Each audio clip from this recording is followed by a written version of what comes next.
Salom aziz tomoshabinlar. Bugun siz uchun hayotiy ahamiyatga ega, ayniqsa 6-2 yoshdan oshgan yurtdoshlarimiz uchun juda muhim mavzuni muhokama qilamiz. Agar siz yosh bo'lsangiz ham oilangizda yoshi ulug' insonlar bo'lsa, bu ma'lumot ular uchun qanchalik qimmatli ekanligini anglab yetasiz. Gap shundaki, pasportlar bilan bog'liq yangi qoidalar joriy etilmoqda va bu ayniqsa 6-2 yoshdan oshgan fuqarolarimizga bevosita ta'sir qiladi. Bu yangiliklar sizning kundalik hayotingizga, pensiya olishingizga, tibbiy xizmatlardan foydalanishingizga, bank operatsiyalarini amalga oshirishingizga va hatto shaxsiy ma'lumotlaringiz xavfsizligiga qanday ta'sir qilishini birma-bir tushuntirib beraman. Ishonchim komilki.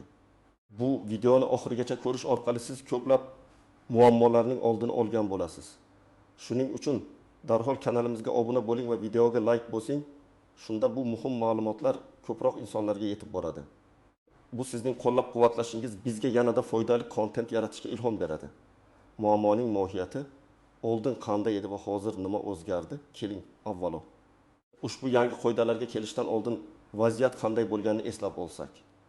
Ilgari ko'pchilik kattalar uchun, ayniqsa keksa yoshdagilar uchun eski namuna pasportlari uzoq muddatga, ba'zan hatto umrbod muddatga berilgan edi. Ba'zi hollarda bu pasportlar uchun amal qilish muddati deyarli cheklanmagan edi.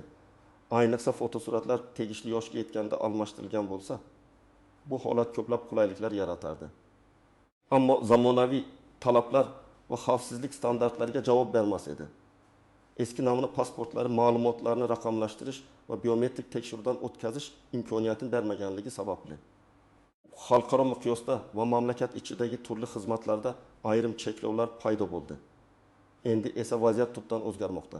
Hukumatimiz tomonidan shaxsni tasdiqlovchi hujjatlar tizimini modernizatsiya qilish, uni xalqaro standartlarga moslashtirish maqsadida yangi biometrik pasportlar va ID kartalar joriy etildi. Bu yangi hujjatlar shaxsiy ma'lumotlarning xavfsizligini oshiradi, soxtalashtirishning oldini oladi va davlat xizmatlaridan foydalanishni ancha soddalashtiradi. Jumladan, elektron hukumat tizimlari orqali xizmatlarni olish imkoniyatini yaratadi.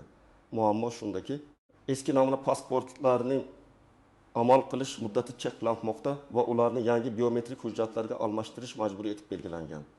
Eng muhimi, bu majburiyat 6-2 yoshdan oshgan fuqarolarimiz uchun ham tegishli va ularga qisqa muddatlarda o'z pasportlarini yangilashlari kerak bo'ladi. Bu o'zgarish shunchaki rasmiyatchilik emas, balki sizning barcha huquqlaringiz va imtiyozlaringizdan foydalanish kafolatidir. Eski pasport bilan qolaverish bir qator jiddiy muammolarga olib kelishi mumkin. Bu pasportlar ma'lum bir sanadan so'ng huquqiy kuchini yo'qotadi va sizni ko'plab davlat xizmatlaridan mahrum etadi. Keling, bu qoidalarni chuqurroq tushunib olamiz. Asosiy qism nimalarni bilish kerak? Kimlar xavotirlanishi kerak va kimlar emas siz bilishingiz kerak bo'lgan eng muhim narsa shuki, eski namuna pasportlarning amal qilish muddati cheklangan bo'lib, ma'lum bir sanadan so'ng ular butunlay yaroqsiz holga keladi. Bu shaxsni tasdiqlovchi hujjat sifatida qabul qilinmaydi. Hukumatning maqsadi barcha fuqarolarni, jumladan 6-2 yoshdan oshganlarni ham zamonaviy biometrik shaxsiy guvohnomalar, ya'ni ID kartalar yoki yangi avlod biometrik pasportlari bilan ta'minlashdir. Bu hujjatlar sizning shaxsiy ma'lumotlaringizni raqamli himoyalaydi. Ularning xavfsizligini ta'minlaydi va sizga ko'plab elektron xizmatlardan foydalanish imkoniyatini beradi. Kimlar xavotirlanishi kerak?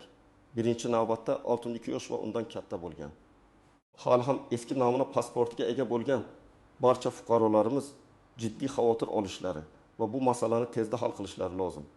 Agar sizning pasportingiz eskicha shaklda bo'lsa, ya'ni biometrik bo'lmasa, siz yangi hujjat olishingiz shart. Bu majburiyat barcha uchun, hech qanday istisnosi amal qiladi. Kimlar xavotirlanishi shart emas. Agar siz 6-2 yoshdan oshgan bo'lsangiz, lekin allaqachon biometrik pasportga yoki ID kartaga ega bo'lsangiz, demak siz xavotirlanishingiz shart emas. Siz yangi talablarga javob berasiz. Shuningdek, 12 yoshdan kichik bo'lgan pasportining amal qilish muddati hali tugamagan fuqarolar ham hozircha xavotir olmasliklari mumkin. Ammo ularning pasportlar muddati tugagach yoki 6-2 yoshga to'lgach, ular ham ushbu qoidalarga amal qilishlari kerak bo'ladi. Aslida bu qoidalar majburiy almashtirish jarayoni haqida keling, bir nechta real hayotiy misollarni ko'rib chiqaylik. Shunda tushunish osonroq bo'ladi. Bir misol. Fotima opa va muddati tugayotgan imkoniyatlar Toshkentda yashovchi 65 yoshli Fotima opa hali ham eski namuna pasportiga ega. U ko'p yillar davomida bu pasportdan muammosiz foydalanib kelgan. U nafaqasini oladi, bozordan xarid qiladi. Poliklinikaga boradi. Biroq yaqinlashib kelayotgan pasport almashtirish muddati haqida eshitgach, uning oilasi xavotirga tushdi. Agar Fotima opa belgilangan muddat ichida pasportini ID kartaga almashtirmasa nima bo'ladi? Birinchidan, u nafaqasini olishda jiddiy muammolarga duch kelishi mumkin. Banklar yoki pensiya jamg'armasi uning eski pasportini tan olmaydi. Chunki bu hujjat huquqiy kuchini yo'qotgan bo'ladi. Natijada u pensiyasini vaqtincha ola olmay qolishi mumkin. Bu esa uning kundalik ehtiyojlarini qondirishda katta qiyinchilik tug'diradi. Ikkinchidan, tibbiy xizmatlardan foydalanishda muammolar yuzaga kelishi mumkin. Davlat poliklinikalari yoki shifoxonalar shaxsni tasdiqlovchi yangi hujjatni talab qiladi.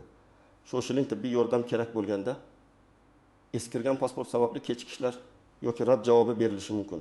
Uchinchidan, bank operatsiyalari, masalan, kommunal to'lovlarni to'lash, pul o'tkazmalari qilish yoki bank kartasidan foydalanish ham imkonsiz bo'lib qoladi.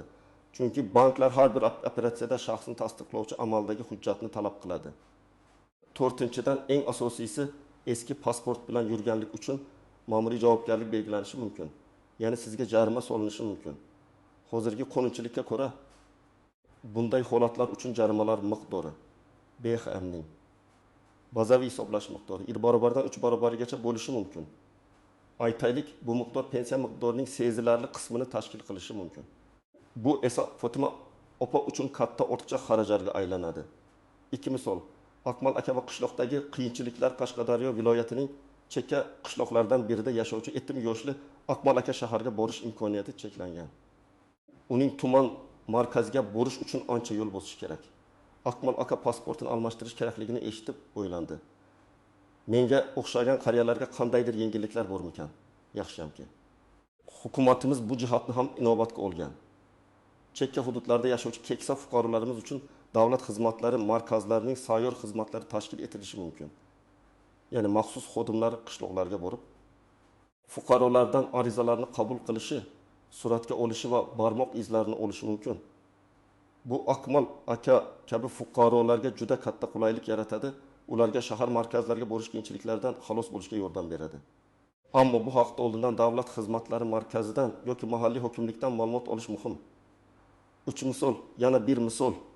Nafisa xola va 12 yoshga to'lish chegarasi. Nafisa xola yaqinda 12 yoshga to'ldi. Uning pasportining muddati esa yaqin 3 yildan keyin tugaydi.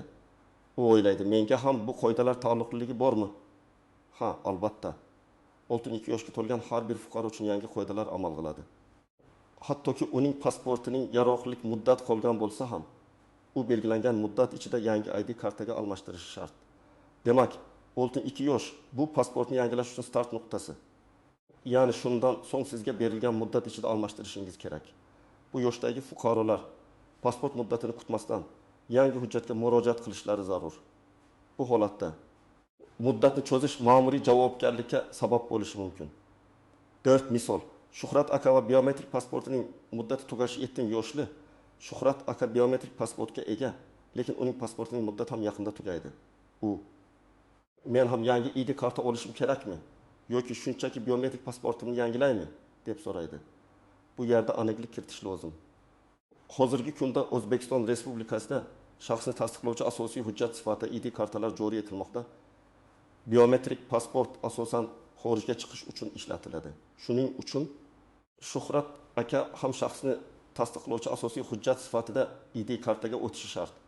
Ya'ni uning oldingi biometrik pasporti ham o'z kuchini yo'qotadi va u ID karta olishi kerak bo'ladi.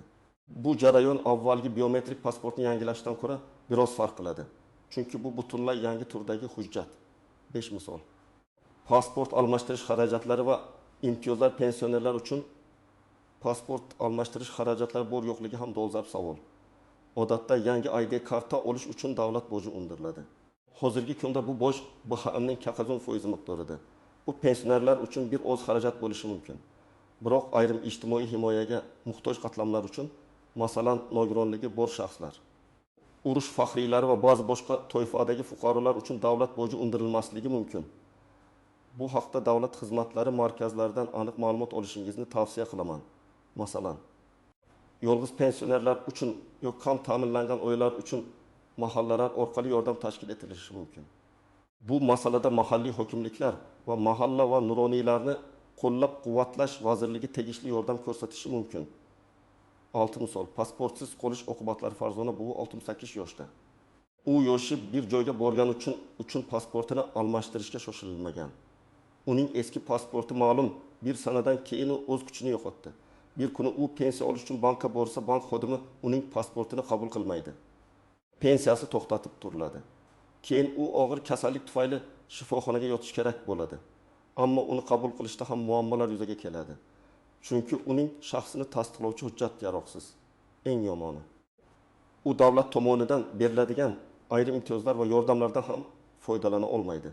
Mana shu kichik e'tiborsizlik Farzona buvining hayotini juda qiyinlashtirib yuboradi.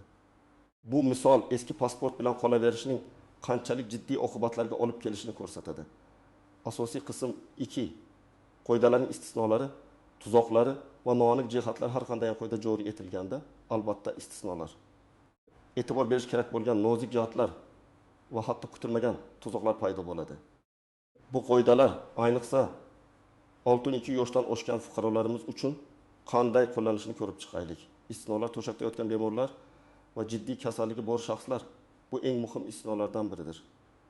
Agar fuqaro sog'lig'i sababli, masalan, to'shakda yotgan bemorlar, nogironligi bo'lgan shaxslar davlat xizmatlari markaziga yoki migratsiya bo'linmasiga shaxsan bora olmasa, unda ular uchun maxsus tartib joriy etilgan. Bunday hollarda yaqin qarindoshlari, vasiylari tegishli tibbiy ma'lumotnomalar bilan murojaat qilishlari mumkin. Davlat xizmatlari markazining yoki migratsiya va fuqarolikni rasmiylashtirish bo'linmasining mas'ul xodimlari fuqaroning yashash joyiga borib, hujjatlarni rasmiylashtirishlari mumkin. Bu sayyor xizmat deb ataladi. Ammo buning uchun oldindan ariza berish va tibbiy hujjatlarni taqdim etish talab etiladi. Bu o'z-o'zidan sodir bo'lmaydi. Siz yoki oila a'zolaringiz bu masalada faol bo'lishingiz kerak. Chet elda bo'lgan fuqarolar. Agar 6 yoshdan oshgan fuqaro chet elda bo'lsa va uning eski pasporti muddati tugasa, u qanday yo'l tutish kerak? Bunday holatlarda fuqaro o'zining turgan mamlakatidagi O'zbekiston elchixonasiga yoki konsulligiga murojaat qilishi lozim. Ular vaqtinchalik guvohnoma berishlari yoki yangi ID karta olish jarayonini tashkillashtirishlari mumkin. Bu vaziyatda ham chet eldagi diplomatik vakolatxonalar bilan bog'lanish juda muhimdir. Yangi ID karta faqat mamlakat ichida beriladi. Shuning uchun ba'zi hollarda vaqtinchalik hujjat bilan O'zbekistonga qaytib, bu yerda rasmiylashtirish kerak bo'ladi. Vaqtinchalik hujjatlar. Agar fuqaro pasporti almashtirish uchun ariza bergan bo'lsa, lekin yangi pasport tayyor bo'lmagan bo'lsa, unga vaqtinchalik guvohnoma berilishi mumkin. Bu guvohnoma yangi pasporti tayyor bo'lgunga qadar shaxsni tasdiqlovchi hujjat vazifasini bajaradi. Bu ayniqsa pensiya olish, tibbiy xizmatlardan foydalanish kabi muhim operatsiyalarni amalga oshirishda qulaylik yaratadi. Tuzoqlari, firibgarlik holatlari. Afsuski, har qanday yangi qoida joriy etilganda bundan foydalanib qolishga urinadigan firibgarlar ham topiladi. Ular o'zlarini davlat xizmatlari markazi xodimi yoki migratsiya bo'linmasi vakili sifatida tanishtirib, tezkor xizmat evaziga kattagina pul talab qilishlari mumkin. Yoki sizning uyingizga kelib, hujjatlaringizni to'g'ridan-to'g'ri o'zlariga berishingizni so'rab, firibgarlik yo'li bilan pasportingizni yoki pulingizni o'zlashtirib olishlari mumkin. Shuni unutmang. Pasportni almashtirish faqat davlat xizmatlari markazlari yoki migratsiya bo'limlarining rasmiy ofislarida amalga oshiriladi. Hech kimga o'z shaxsiy ma'lumotlaringizni, ayniqsa pasportingizni begonaga bermang. Rasmiy xizmatlar uchun to'lovlar ham faqat banklar orqali amalga oshiriladi. Qo'lga pul berilmaydi. Eskirgan fotosuratlar. Ba'zi fuqarolar oldingi pasportlaridagi fotosuratlarni yangilashga e'tibor bermagan bo'lishlari mumkin. Yangi ID karta uchun fotosuratlar juda muhim.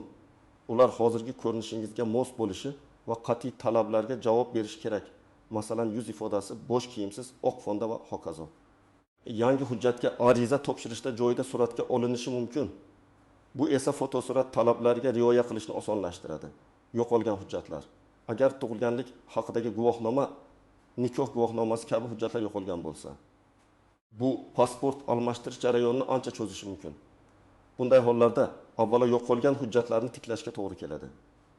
tug'ilganlik guvohnomasini DXM orqali yoki fuqarolik holati dalolatnomalarini yozish organlari FHDagi bo'limlardan tiklash mumkin. Shuning uchun barcha zarur hujjatlaringizning borligini oldindan tekshirib oling.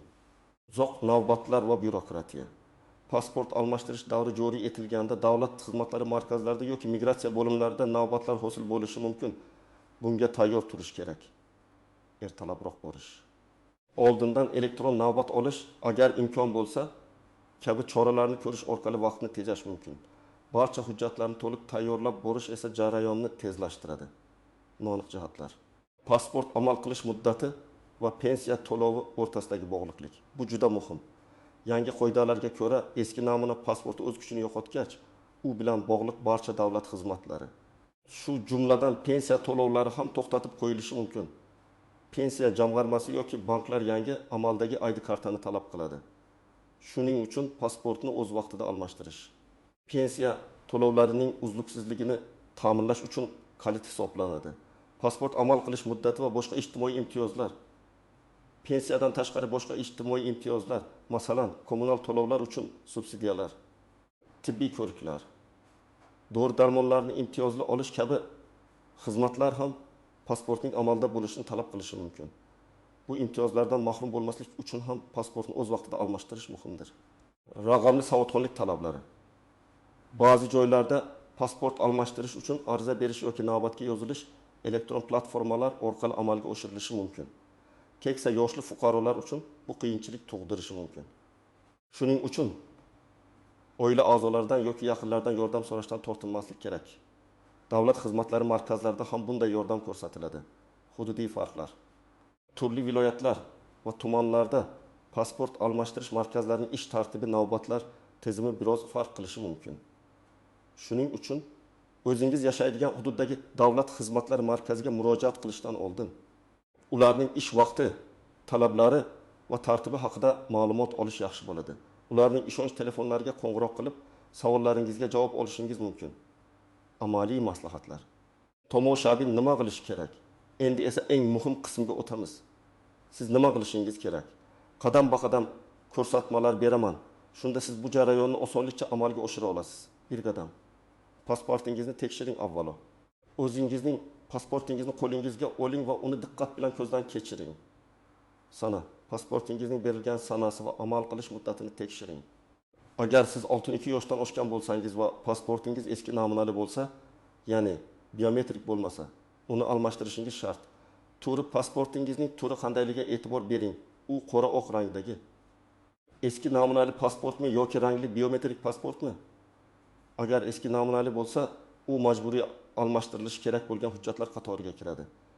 Agar sizda biometrik pasport bo'lsa ham, lekin muddati tugagan bo'lsa, uni ham almashtirish, ID kartaga o'tish zarur. 2 qadam.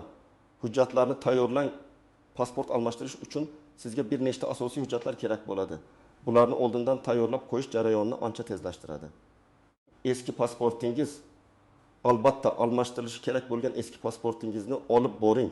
Tug'ilganlik haqidagi guvohnoma asl nusxasi. Agar u yo'qolgan bo'lsa, yuqorida aytilgandek, avvalo uni tiklashingiz kerak bo'ladi. Nikoh to'g'risidagi guvohnoma agar mavjud bo'lsa, agar turmush qurgan bo'lsangiz, nikoh guvohnomasi kerak bo'ladi. Harbiy guvohnoma yoki harbiy bilet agar mavjud bo'lsa, erkaklar uchun bu hujjat ham talab qilinishi mumkin. Davlat boji to'langanligi haqidagi kvitansiya. Yuqorida aytib o'tganimdek, ID karta olish uchun davlat boji undiriladi. BSHMning yaqinchi bu to'lovni banklarda yoki davlat xizmatlari markazlarining kassalarida amalga oshirish mumkin. Ba'zi joylarda to'lovlarni terminallar orqali amalga oshirish imkoniyati ham bor. Kvitansiyani aslo yo'qotmang. 3 qadam. Qayerga murojaat qilish kerak? Sizning pasportingizni almashtirish uchun 2 ta asosiy joyga murojaat qilishingiz mumkin. Davlat xizmatlari markazlari, DXM. Bu markazlar ko'pchilik fuqarolar uchun qulay bo'lib, ular bir joyda bir nechta xizmatlarni olish imkonini beradi. DXMlar odatda kengroq va qulay sharoitlarda xizmat ko'rsatadi. Ichki ishlar vazirligi migratsiya va fuqarolikni rasmiylashtirish bo'linmalari, sobiq o'yirlar.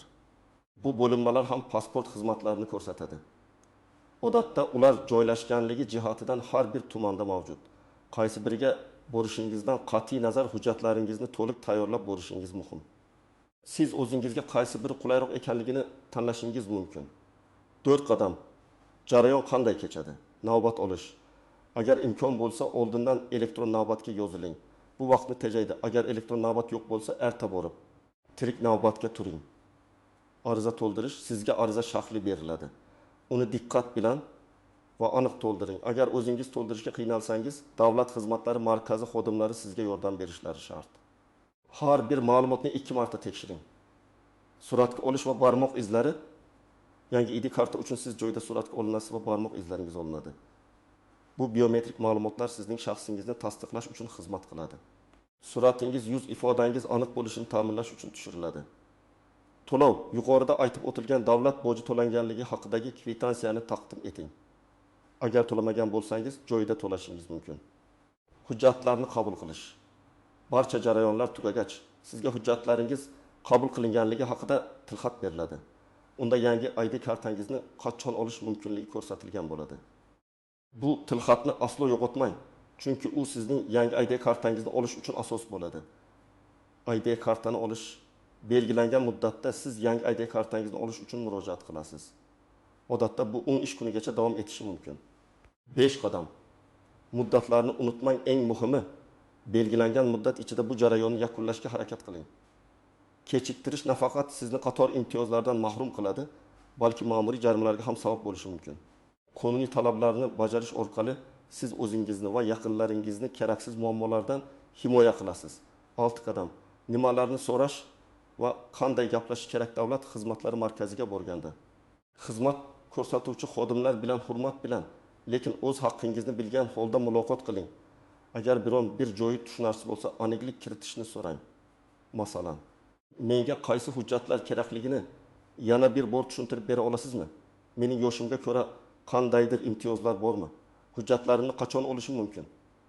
Hujjatim tayyor bo'lganda SMS xabar keladimi? Agar biron sababga ko'ra kela olmasam, oila a'zolarim hujjatlarni olishimga yordam bera oladimi? Shu kabi savollar orqali siz to'liq ma'lumotga ega bo'lasiz va jarayonni osonroq kechirasiz. Unutmang, davlat xizmatlari markazlarining xodimlari sizga yordam berish uchun u yerda.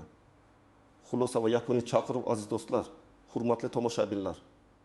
Ko'rib turganingizdek, 12 yoshdan oshgan fuqarolarimiz uchun pasport bilan bog'liq yangi qoidalar juda jiddiy va hayotiy ahamiyatga ega.